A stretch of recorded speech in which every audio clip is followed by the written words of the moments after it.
Manny Pacquiao was 16 when he fought minutes after tragedy struck his close friend on the same card. Manny Pacquiao had his hand raised in heartbreaking circumstances 30 years ago today. No discussion surrounding the all-time boxing greats can take place without mentioning Pacquiao, the only fighter in history to win 12 world titles across 8 different weight divisions. Before Pacquiao won his first world title in 1998 by coming from behind to knock out Chatchai Sasakul, PacMan had begun to make a name for himself with an impressive early career run in his native Philippines. And the future all-time great was not rising in the sport alone. He had his best friend Eugene Barutag by his side through 9 professional fights, but tragedy struck when they shared a card in Manila 3 decades ago. Manny Pacquiao won his 10th professional fight moments after his friend's tragic death in the ring. Pacquiao's 10th professional fight came on this day, December 9, in 1995. That date in the Filipino's career stands out because of the tragic circumstances surrounding his win. Minutes before Pacquiao beat Rolando Toyagan via unanimous decision, he watched on as one of his closest friends competed, having escaped poverty as street kids in General Santos City and created new lives as boxers. Pacquiao and Barutag had vowed to support each other in their quests to forge successful careers in the ring.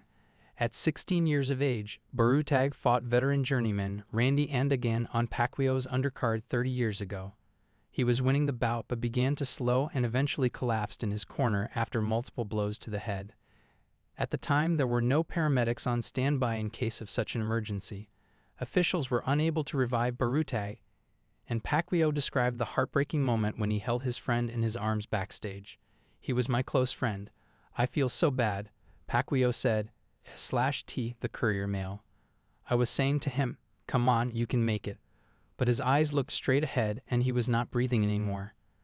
Following that horrific personal loss at the age of 16, Pacquiao continued fighting in Barutag's honor. "Even though my friend died, I promised him that I would continue our dream and become a champion to honor him.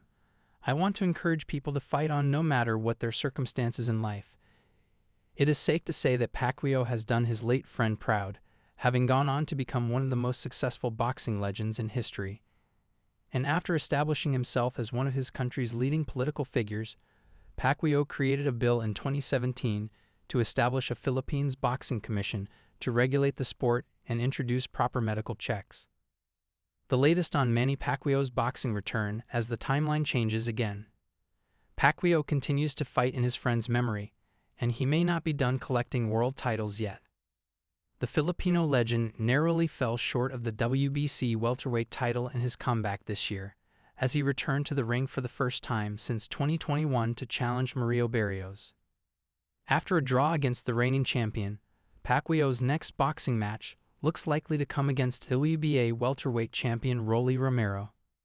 While PacMan was originally targeting January 24, the latest update from promoter Sean Gibbons has named March as the current hope. "There's discussions for March," Sean Gibbons told Fight Hype. Rolly asked the WBA for an exception, so there's ongoing conversations for that fight. That's at welterweight. Manny would love to better his record that he made at 40 years old, beating Keith Thurman to be the oldest welterweight champion, he added. "So if we could fight Rolly, that would be great."